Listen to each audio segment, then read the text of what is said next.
Good evening, everyone. Welcome to Real Talk with Ellison, and I am Ellison. Listen, if you are on Facebook, please go ahead and hit the like button. If you are on YouTube, please hit subscribe, and don't forget to click the bell. This way, you know when Real Talk with Ellison is going live. So, with that being said, we're about to get this show started.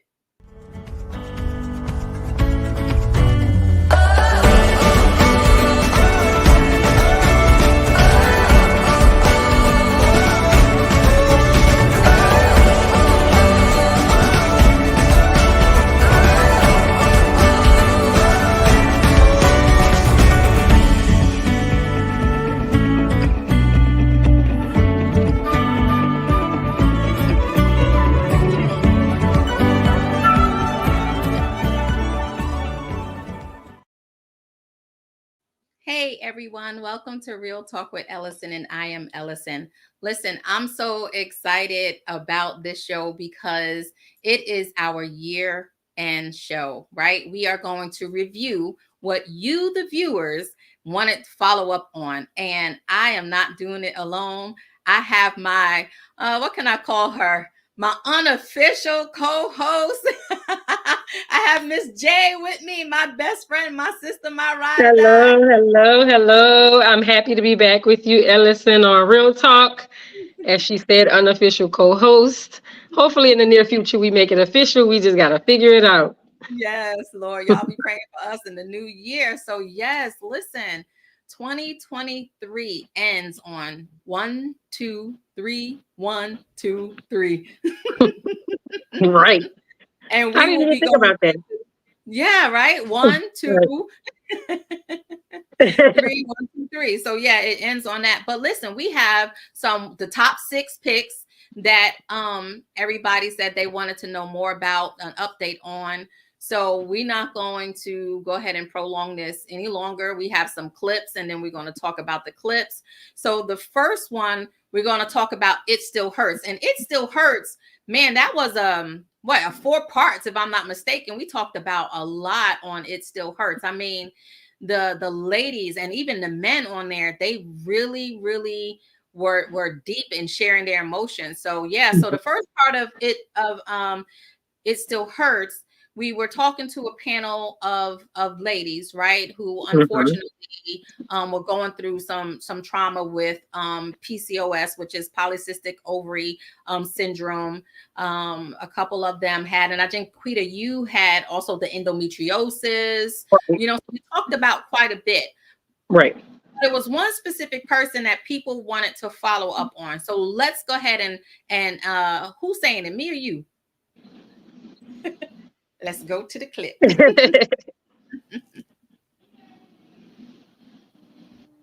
I wanted my grandmother to be there with me. Hmm. My grandmother is 80, so I'm like, will she be there with me when I have my first child? When I had our first miscarriage, I just took a week off and I just rested. But then I told myself, because we have this stigma, especially as African American women, okay, well, get yourself together. Right. So I told myself, I'm going to have a week to get myself together. What I learned through this is that I may need more than a week. Mhm. Grief is something that doesn't have an expiration date. That's right. But what helped me through this process was my faith in Mm-hmm. God. So yeah, so with that clip, right? That was Kendra, right? She had PCOS, which is like basically small cysts of fluid sacs that form on the ovaries. Actually, 1 in 10 women are affected by this. And at that time, when she was sharing with us, she had already had 3 miscarriages. And she was saying how she wasn't taking the time off because, especially us as Black women, African American women, whatever you want to call it, we were told to be strong. And that's basically what, she was being taught. So with PCOS, because of the miscarriages, because of everything, it does have an emotional and mental effect. And even with you, right? Even with the endometriosis. Mhm. Yes, even with the endometriosis, it had a lasting effect for a very long time. Self-doubt, being a woman, feeling like, okay, can I conceive? Is it possible for this to happen for me or to work in my favor? It can be a distraught feeling, emotionally, physically, mentally.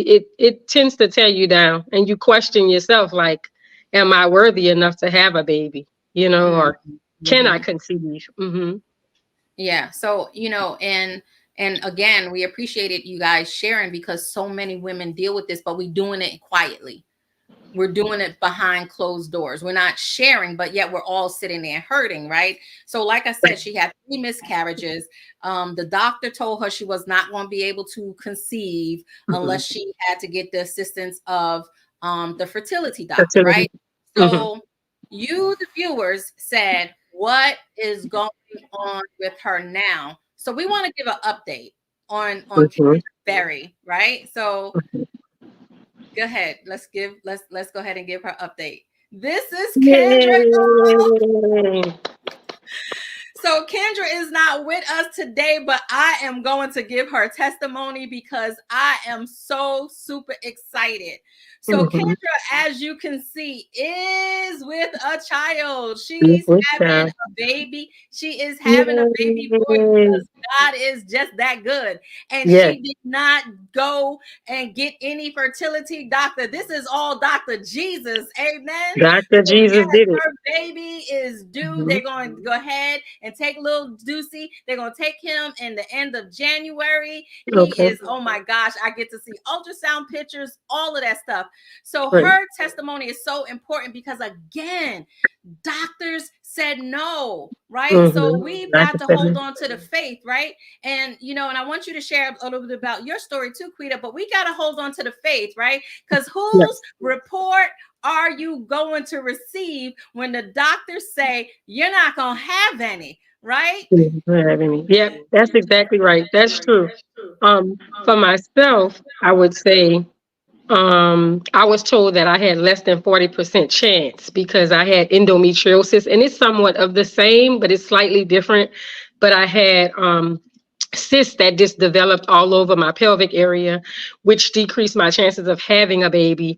But when I had the surgery, which was called the laparoscopy, she was saying if this surgery didn't work out, you Mm-hmm. know, um, then come back and see me in a year, and in exactly a year we can have we can have you get fertility shots, and that may increase your chances of conceiving.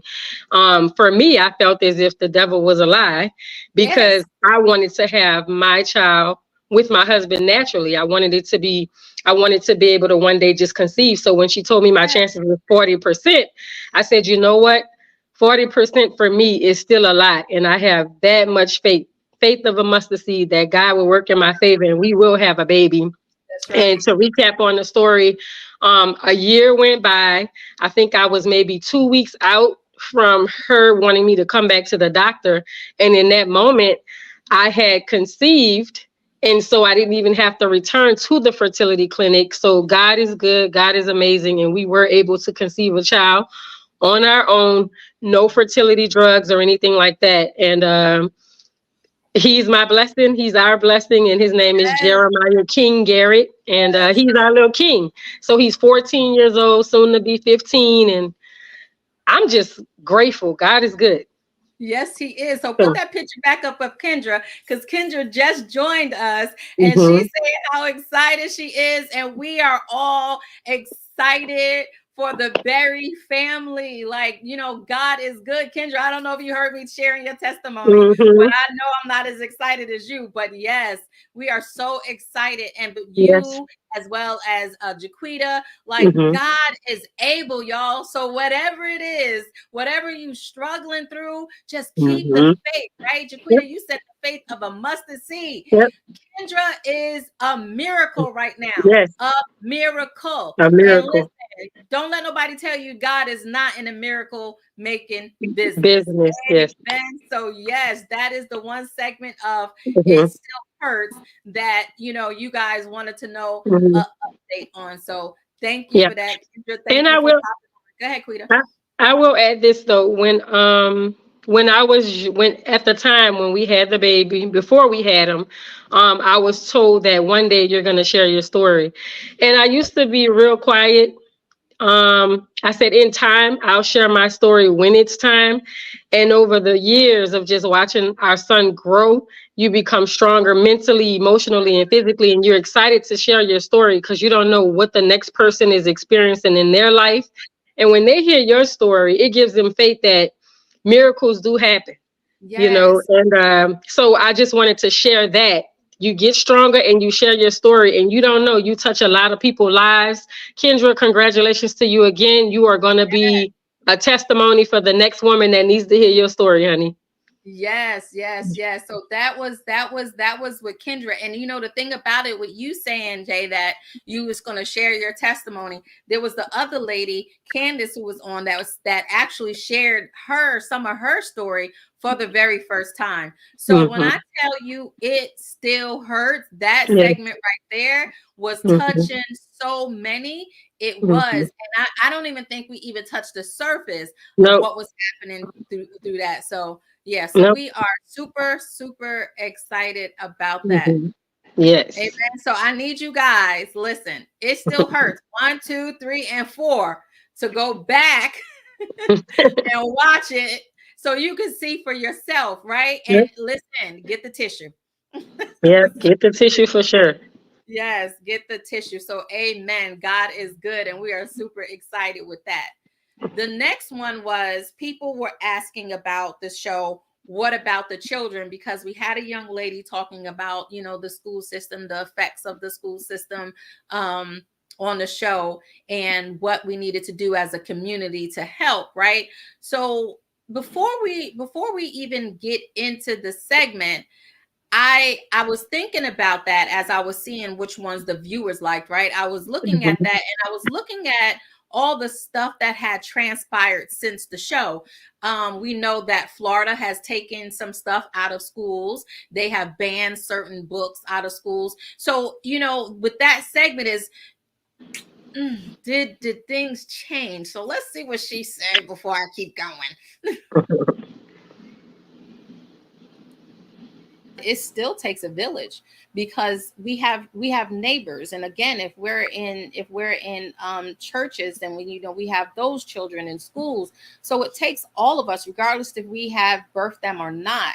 That's the Mhm. village that you're saying that needs to come together to support these children, right?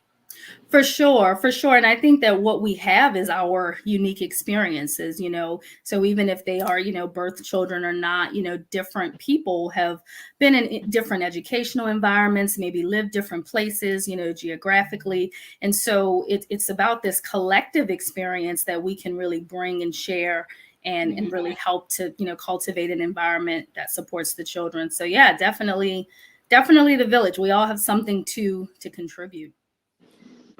So I like that she said that the different experiences, right? Because we're depending on where we live, the geographics of everything, Mhm. the experiences that we may have had growing up. Yep. I feel like us as parents sometimes we don't share our experiences with our children. So do you feel like that also, is part of like what is community that we should share with our kids? I think so. I think that's part of the community of what we should share with our kids, even going back to um, when Nurse Nona was on the show of how years ago it was segregated, and then to the kids coming into being all put in a diverse setting. I believe it's very important to share with your children, even what you may have experienced back in the days from when we were in school up until now. Do I feel like things have do I feel if things has regressed or progressed? In some areas, I believe things have progressed, and in some areas, I feel like things is constantly regressing. Mhm. Just from me working in a juvenile facility as well, I just feel like some areas they're regressing, and I feel Mhm. like the resources for the kids are not They're available, but not quite available. There's this saying for Louisiana, and I'm not sure how it is in Virginia, but it's no child left behind. Mhm. Is that you all saying where you are, or is that just, I guess, in our state? No, that is So, definitely what they say here, but that's just okay, word. but it's just words. And I would say, I'll give an example myself. I currently homeschool my son. I also homeschool my daughter as well for a while, but she chose to go back into the public school system.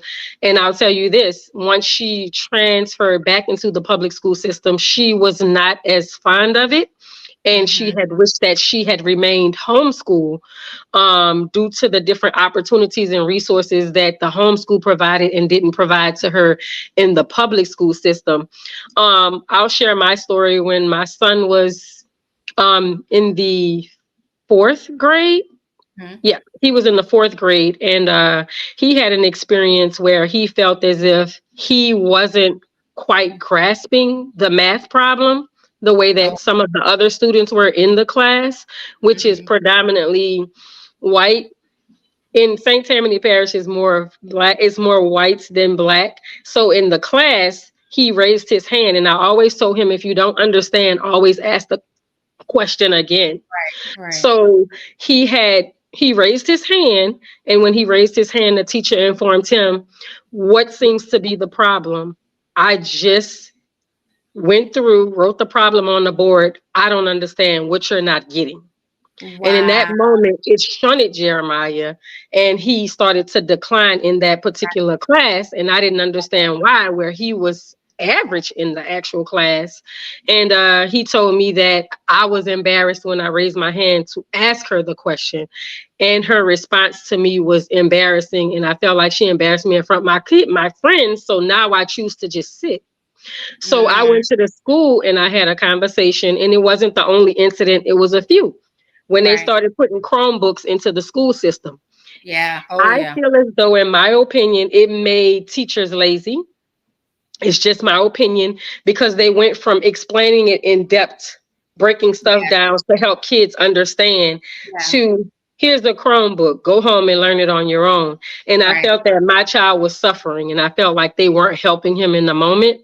Yeah. And so that's just my experience of me feeling like, what about the children? And I feel like that little quote, no child left behind, I just felt like it was just a saying that they use. So I feel like the system a lot of times still fails kids. Yeah, and I'm glad you brought that up, because unfortunately that happens a lot, right? Mhm. So the whole thing about it is, and you said he was in the math class. When I was reading this, right, it says, according to the National Mhm. Assessment of Education Progress, Mhm. only 35% of our fourth graders are proficient at reading. Mhm. That's 35%. That's And low. only 40% of the eighth graders are proficient in math. Yep. It's low. That's not even half, Not even right? half. But Mhm. instead of us worrying about how are we going to get our children to be on the same playing level so that everybody can have the same opportunity, we're worried about what books to take out of school, what Mhm. books to leave out, what happened with slavery, which is part of history. We're worried about the wrong thing. The other Correct. part of it is, you are a good parent because you went up to the school. And I'm not Right. saying that every parent can't, because some parents can't because of work. But Right. however, as a parent, we also have a responsibility to teach our children as well. And Correct. sometimes parents are, listening to some of the teachers in the education. Parents is Mhm. like, no, that's your job. No, it's our Mhm. job. And like she No, said, it takes a community. it takes a community for sure. Because when he Yeah, was home, it was like his confidence was higher. But as he boosted. go back into the school, it's like, well, I need to check and see what's going on here, because obviously something isn't right. And so even though I'm educating him at home, when he goes into the school, he shuts down. So Yeah, therefore, when you place a test in front of his face, he has no desire to do it, because he's fearful that you will right. shunt. And Yeah. in my experience, I just feel like not private school, homeschooling, I like their system better, the Homeschool way is they the go wrong about it. way. I'm sorry. Homeschooling came a long way. They have It a done whole lot came a long way, honey. We got live sessions, recordings you can go back and watch. The resources, I genuinely tell you, the resources are more there in the homeschool system that my sons attend than public school. And that's from Yeah, experience. Hmm. that's good. That's good. That's good. So the other one was behind the fences. Okay. Woo! That show there. So let's see. It says when parents are not present at the school, many school officials assume the parents do not care. So many children do not get the needed information. And I mean that's just really true. And Yep. unfortunately, a lot of parents, a lot of children are raised by their grandparents now. So sometimes that also is a lot of different things that play in that. Yep. But It does. the show behind the fences Behind the was fences. talking about our juveniles, y'all. Yep. We talked about the juvenile system, right? He says something about the system. He felt, and he worked in it. He felt that the system was failing to rehabilitate our youth. Mm-hmm. And he also said that he perceives they were priming them for prison. So let's go ahead and watch this clip. The way the system is set up in juvenile now, this is my belief.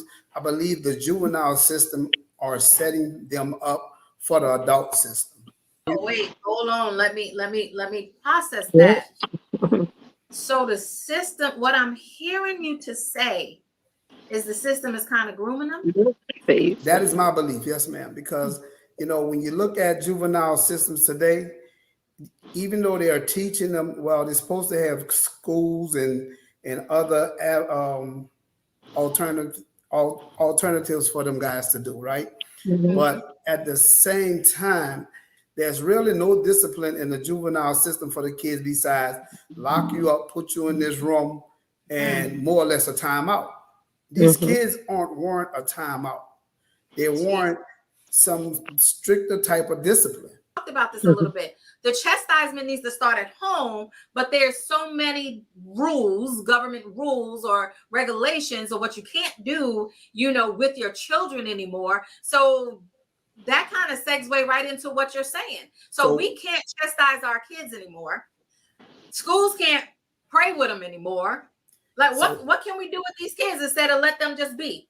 Go ahead. And that's where I was going at. So you took God out of schools.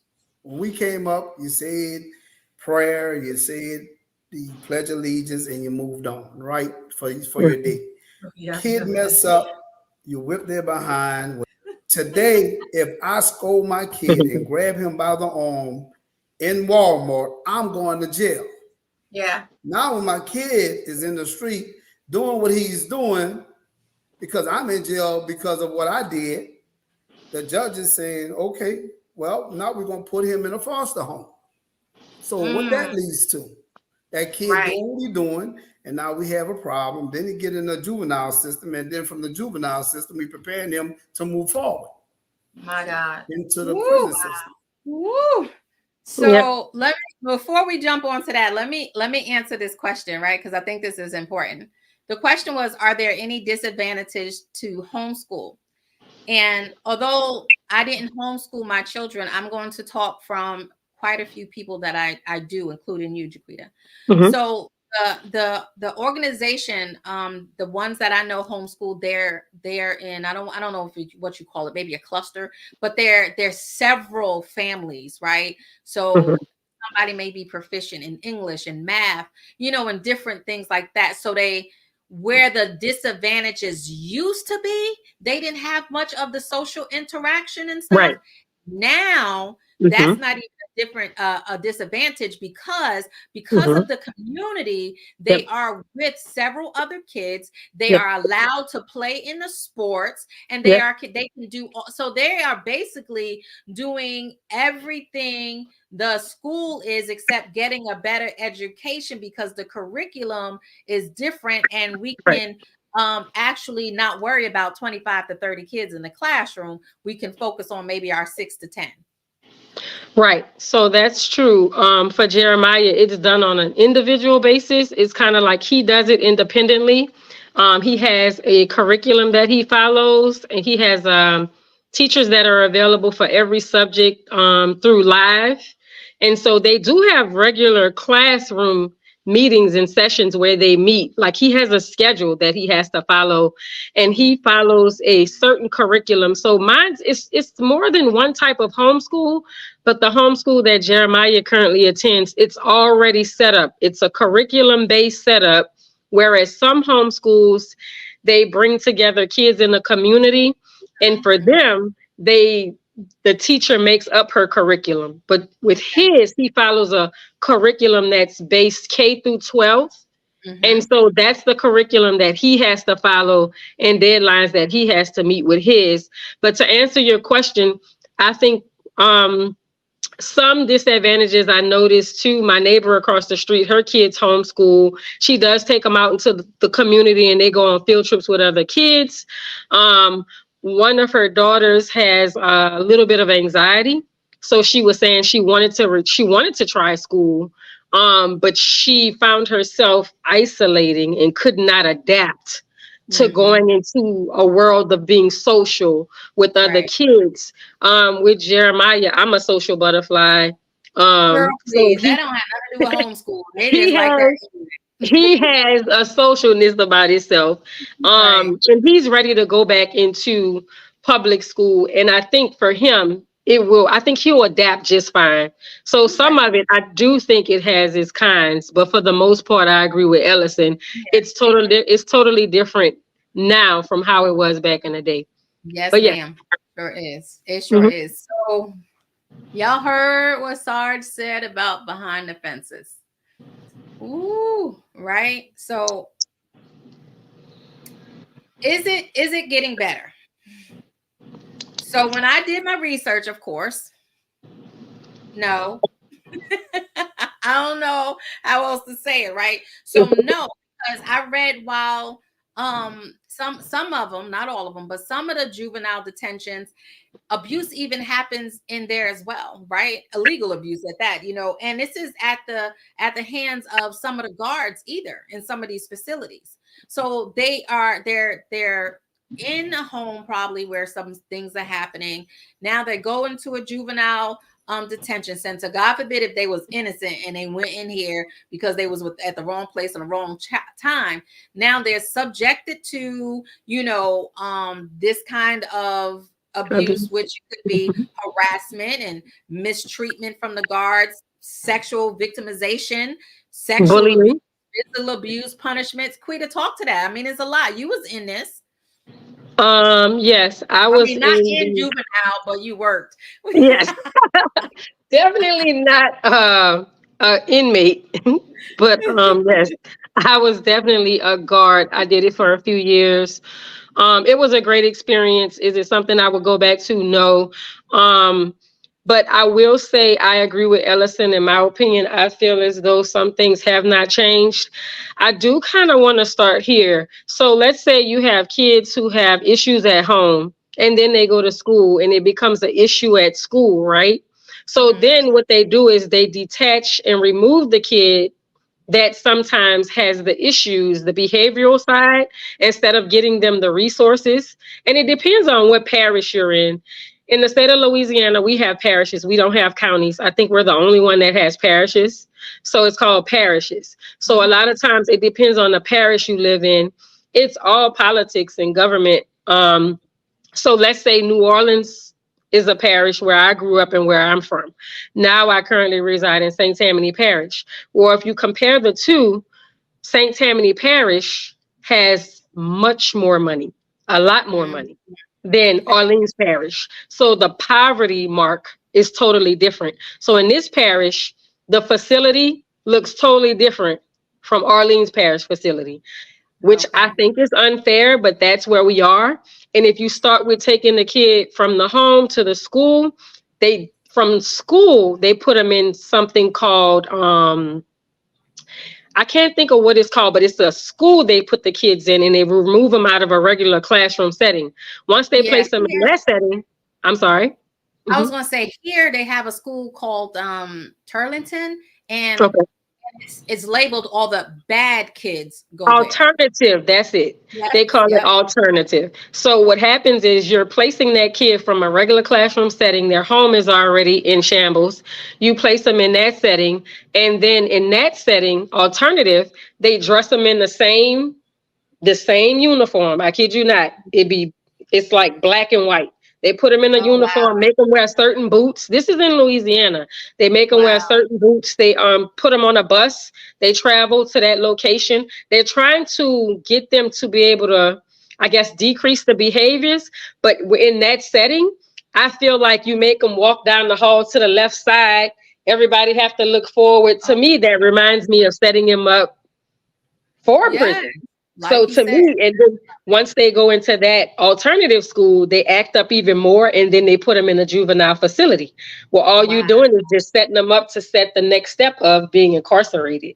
So for me, I agree. I feel like things have not changed, and I just wanted to make sure I placed it, to where you can see that they just taking them from one setting to the next setting to the next setting, and it's not moving in a positive direction.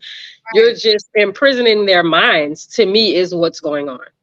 Wow. Hmm. And you say that in prison in their minds because if this is where I'm at and this is all I see, right? It says it's not rehabilitation, it's indoctrination. So Hmm. basically, it is definitely, moving people or moving our children from one system to a next system, which Right, will be in prison, right. right? And I will say this. I had a few guys.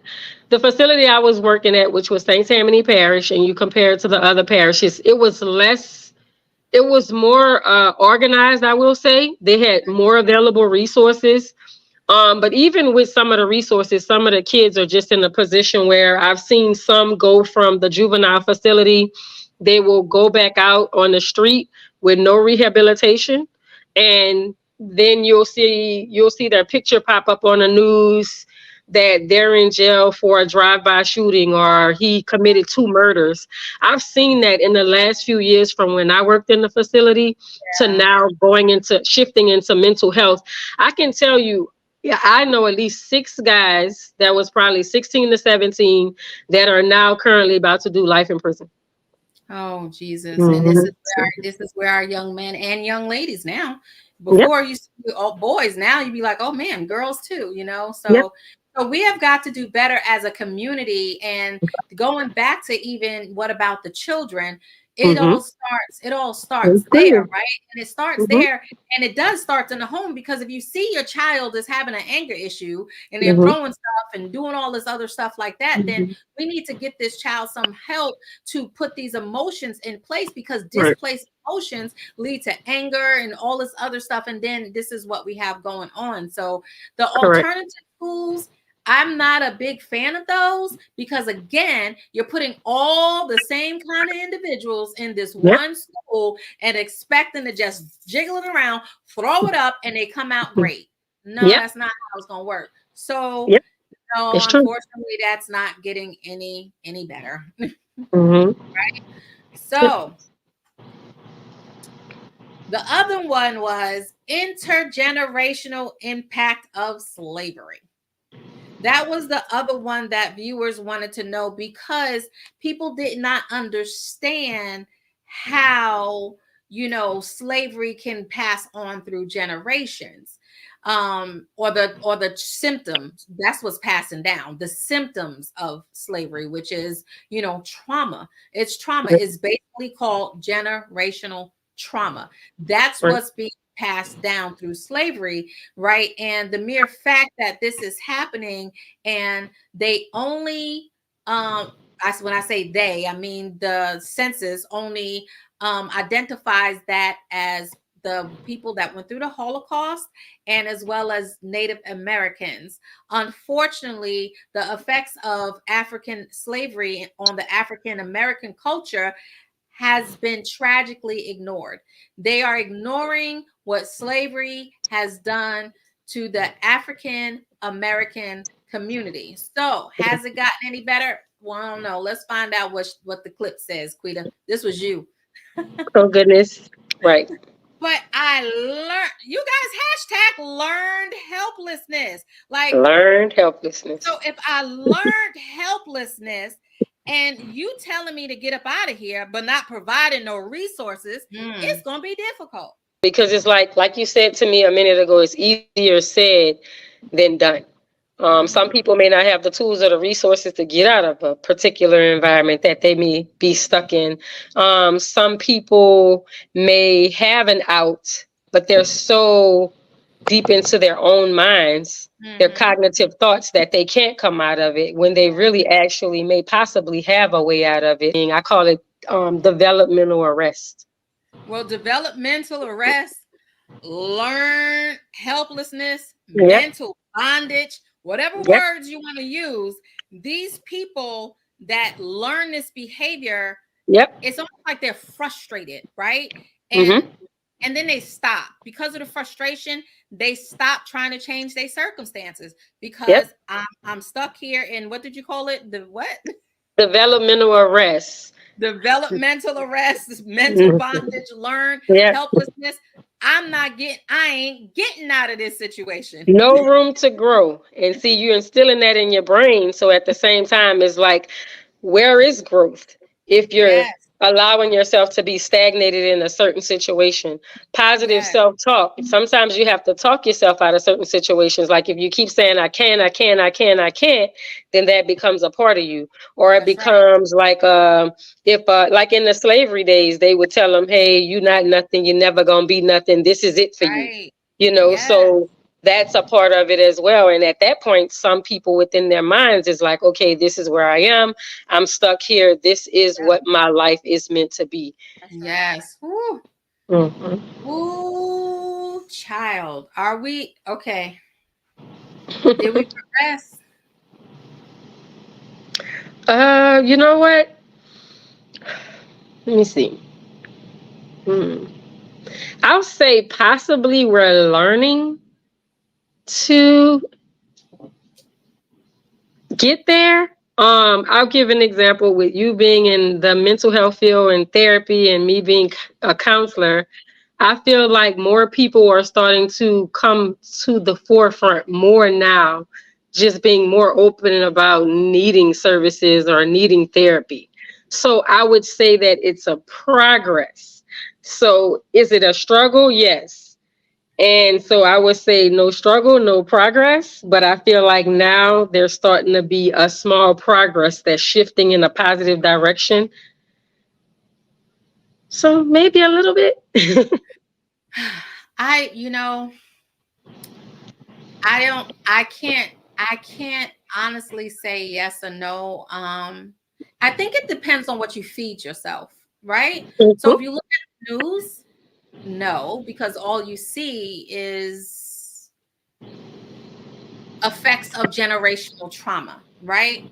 Generational trauma has caused many people, mainly Black people, to have vacant self-esteem. So because I'm missing this self-esteem, and because I'm missing my self-worth, and because I'm missing my self-love, then I don't have that for anybody else. So if you watch the news, it appears that we are still stuck, and people wonder why when we see certain videos that happen, when certain beatings happen, why we as a people get so angry. And again, that has a lot to do with generational trauma. It's almost like we PTSD, because when we see those things, the flashbacks, we didn't experience that, but we heard about it through our ancestors.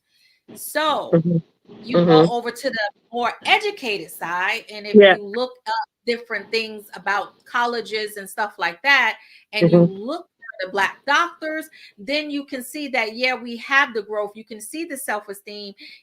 But however, it is that stuff that doesn't get the likes. It is that stuff that doesn't get the reviews and doesn't get the airtime. It's that stuff. It's more so the tragic, the killings, and that's what gets most of the publicity. Yes, and I was looking at an article the other day where a young lady was chasing and shooting at somebody, and a different ethnicity said, and this is why I think Black Lives Matter is a joke, because what we're out here doing to one another. So I think it just depends on what you feed yourself. If you're looking at it from a negative point, you will see that. I think there was a comment that went up that said, mentally as a whole, we are still in bondage. The mindset needs to change, otherwise we will continue to get the same results. And that's what you were saying on the show. Agreed. Right? They allow themselves to stay in that, like, within their mind. So it's hard for them to get past it. And that's why I said, some people, but I think is a very small percentage that's fighting to get counseling to be able to do better. But like you said, it depends on the educational side of things. Some Black people are more educated than others, and the ones who can't seem to get out or don't have insurance and can't afford to get to see a therapist or see a counselor are still stuck.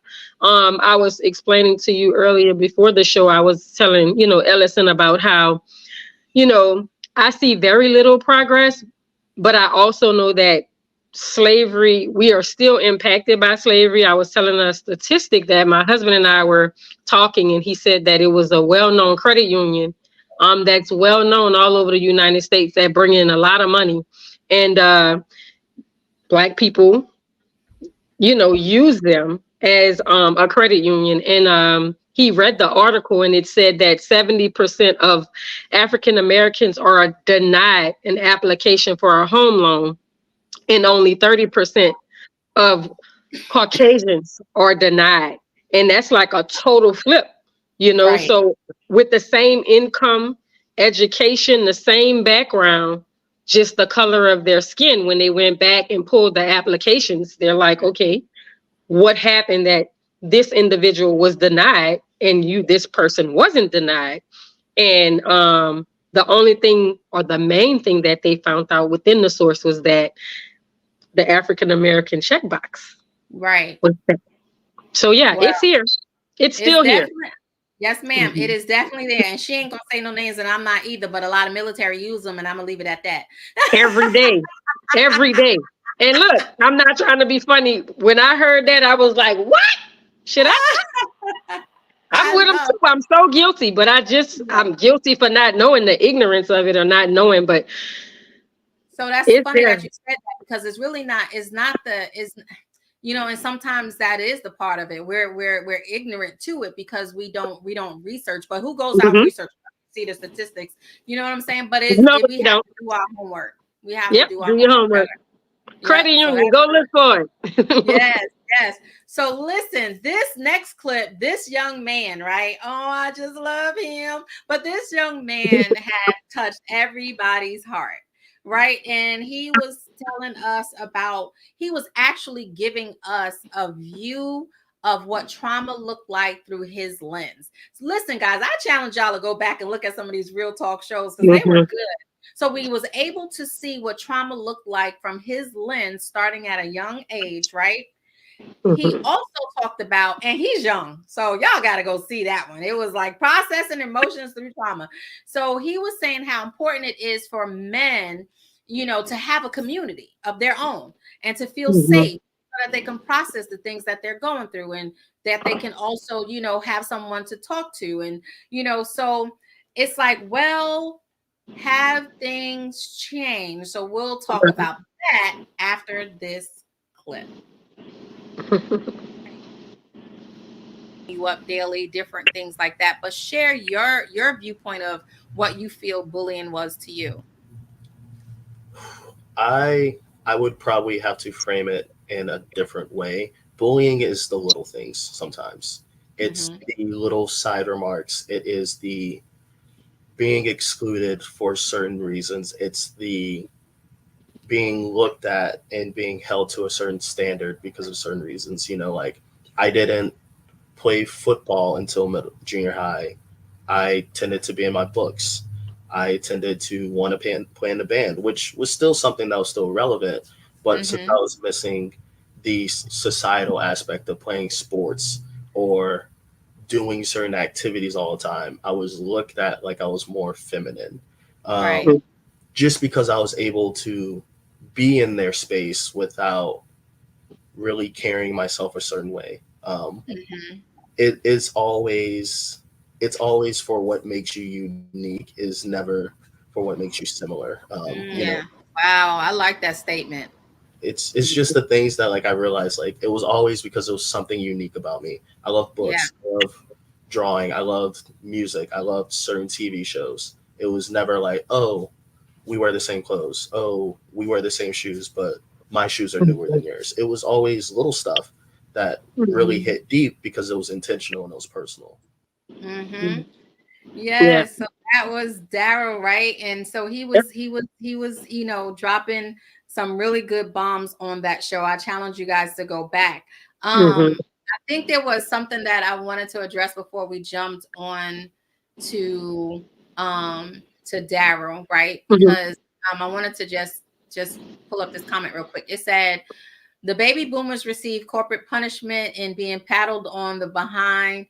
Has this been considered one issue of slavery?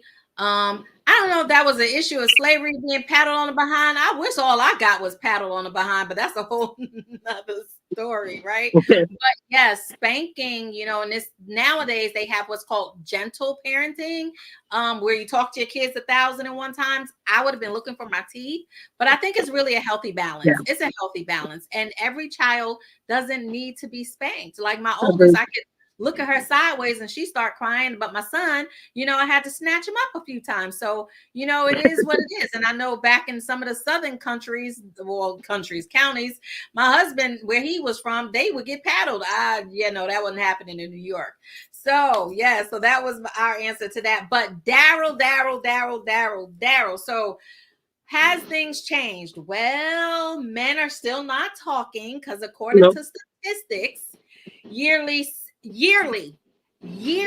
guys, there are roughly 6 million men who suffer from some kind of mental issues, whether it's depression, anxiety, panic attacks, financial stress. That's 6 million of our men. That's 6 Yeah, it's a million of lot. our men. And our men count 75% for suicide, right? Yep. 75% of them account for the suicide rate. However, only 36% of them are getting help. Right. Right? So that was that. Daryl talked about bullying, right? Bullying has no boundaries, guys. Nope. And I would think, Jaquita, that it's gotten worse because now we got social media. So now you have cyberbullying. Right. And if anybody knows anybody getting bullied or if you're getting bullied, there's the Stop Bullying hotline, 1-800-273-8255, right? So Daryl captivated the audience. Yes, he did. He How did. is Daryl doing Sure now? did. Daryl is doing amazingly well. Daryl currently works with me in the mental health system. He started off as a vocational specialist, which helped individuals with mental illness, like with housing needs, any type of resources, whether it was social security, different things that was needed for them to survive in the community. Well, since then, Daryl started with our company in June of 21. We are in December of 23. Daryl went from being a vocational specialist to a IPS supervisor, which he oversees 6 individuals. And he ensured that they're doing what they have to do for the state of Louisiana. So he has received increase in pay as well, which he's doing amazingly well to be How 24 old is years he? old. 24. 24. So 24 years old. He is in the corporate world making a lot. For a 24-year-old, he making a lot of money. And Yes. he has, when he came on the show, he was in school. He's currently still in school. He actually went through his first 3 semesters of just going through the counseling side of things. January of 24, he starts his practicum. He will be doing it within our company. So he doesn't have to go out and go into different facilities. He can do it with our caseload of our own clients, which is truly amazing, which means he can do his practicum and get paid at the same time. So that's a true blessing in being an IPS supervisor as well. And he will graduate from Southeastern University May of 2025. Yay,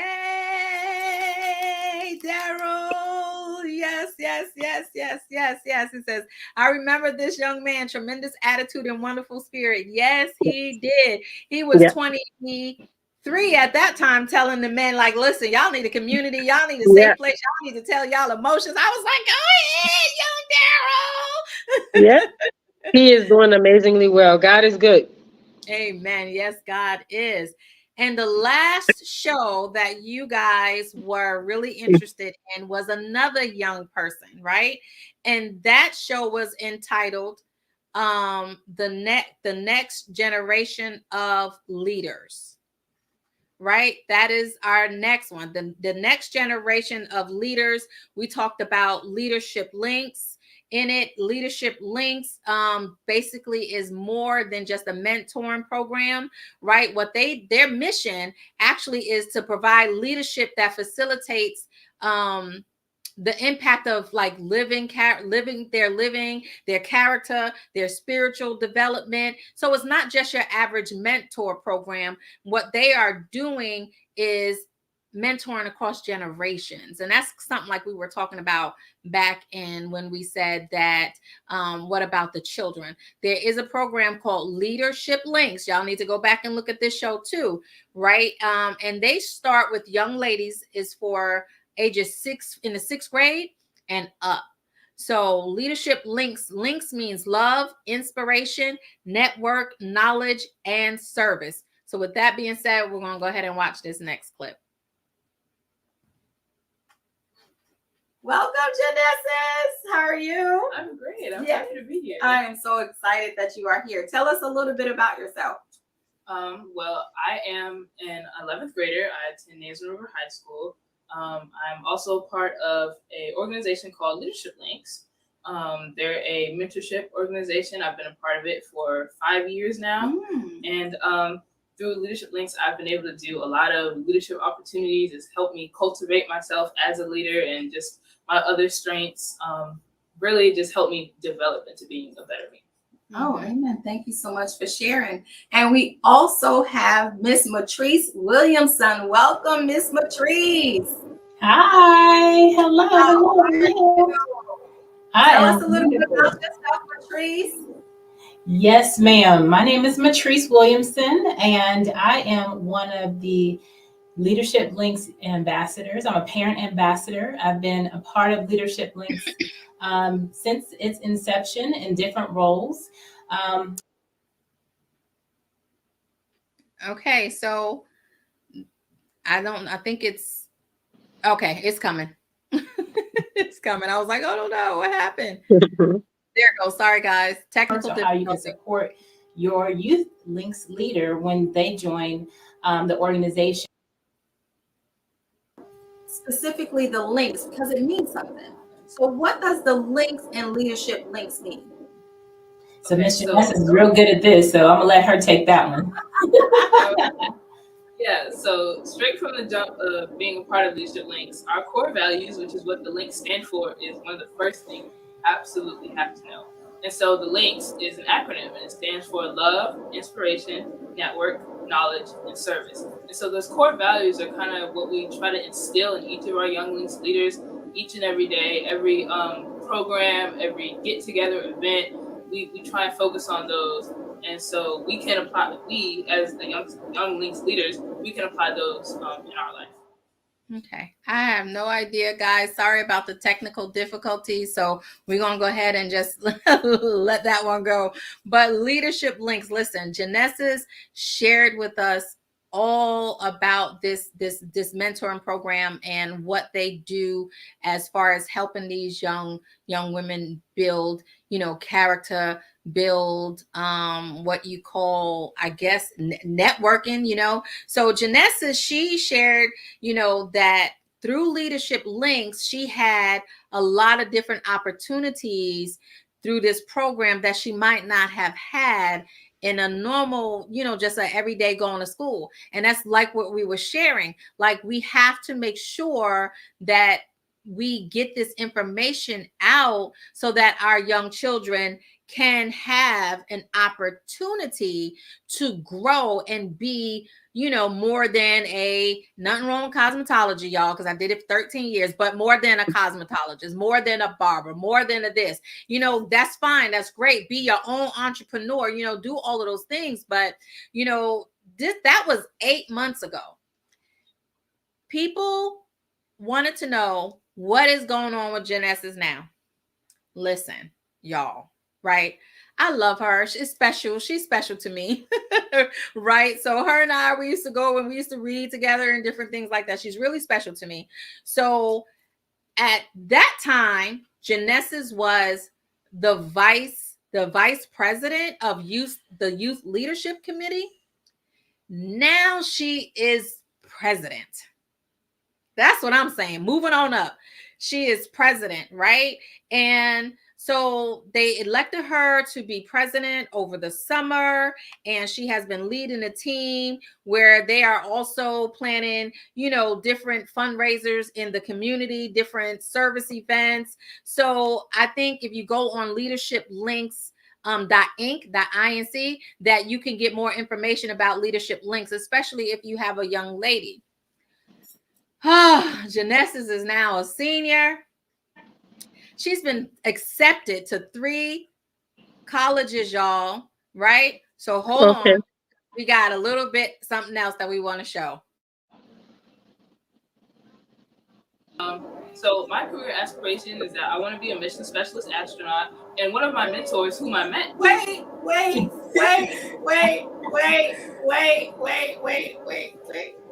What you want to do again? I would like to be a mission specialist astronaut. Woo! Wow. That's my girl. Go ahead. I'm sorry. One of my mentors who I met through Leadership Links, Admiral Johnson, he is a retired admiral from the Navy, and he was also a naval pilot. And so he's been helping me in my journey and finding out, more about aerospace engineering and flight, and really helping me get there, telling the things I need to know. And also Ms. Patrice, because she's also from the Navy branch. I want to go Navy, attend the Naval Academy. So she's been helping me out, kind of getting through that process and telling me the things I need to know and just getting me through. So they've both been like really instrumental in helping me achieve my dream and cultivating, who I am and what I want to be. And those are the kind of programs we got to get our young people involved to help cultivate their dreams. So, congratulations. Yes. So update, guys, on Miss Genesis. Miss Genesis has been accepted to 3 colleges already. All right. 3 colleges already, and she's waiting on several others. She's also been accepted to Virginia Tech Corps of Cadets, which means she will receive a commission in the U.S. military if she completes her undergrad degree within the Military Officer Candidate Program, right? Wow. Mm-hmm. Yes. So right now, Genesis also is a United States Naval Midshipman candidate, which is a fancy way of saying that she's an official applicant of the class of 2028 for admissions to the United States Naval Academy, right? Wow. Yes.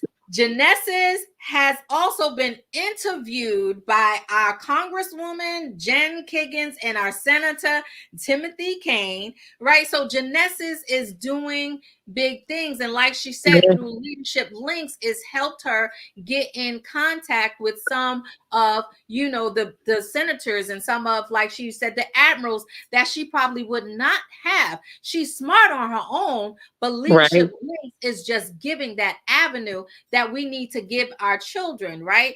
So hold on, it don't stop there. So her mother, Kawana, she was a graduate of the Naval Academy, right? So Genesis is now considered like a legacy candidate.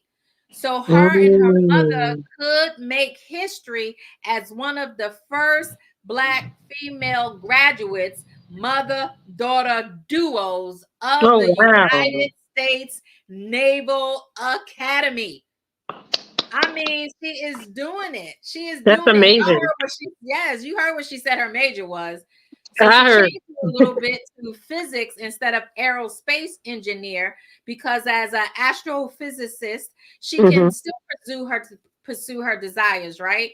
So listen, Right. if y'all want to follow up more on Genesis, her and her mom has started a YouTube channel. It's called The Bigger Me. And you can also follow her on Instagram at JENANDQ, right? So that's all about Miss Genesis. So that was Daryl and Genesis, our two youngest, people that we had on the show that are doing things. So what can we say? Yes, our youth can succeed if we put them on the right path. So Jaquita, it does take a community. Yes, it does. It takes a community to raise a child. It takes a village. It's going to take us all, Yes. locally, in state, out of state, networking, resources. Yes. So listen, Jaquita, I appreciate you for coming on for our year-end Mm-hmm. review for Real Talk with Ellison. You and my sister, I love you to death. I Thank love you you so too. much. We know that Real Talk with Ellison would not be possible if it wasn't for my husband, who y'all don't see most of the time because he is behind the scenes. But he is a supporter of mine, and I'm so grateful for all the things that he does for me behind the scenes and even in front of the camera that you guys see, right? So I want to say thank you to my husband, Eric, who again is a big supporter. I want to thank you, the viewers, because if it wasn't for the viewers, then we still wouldn't be doing this. Thank you to all my guests in the year 2023.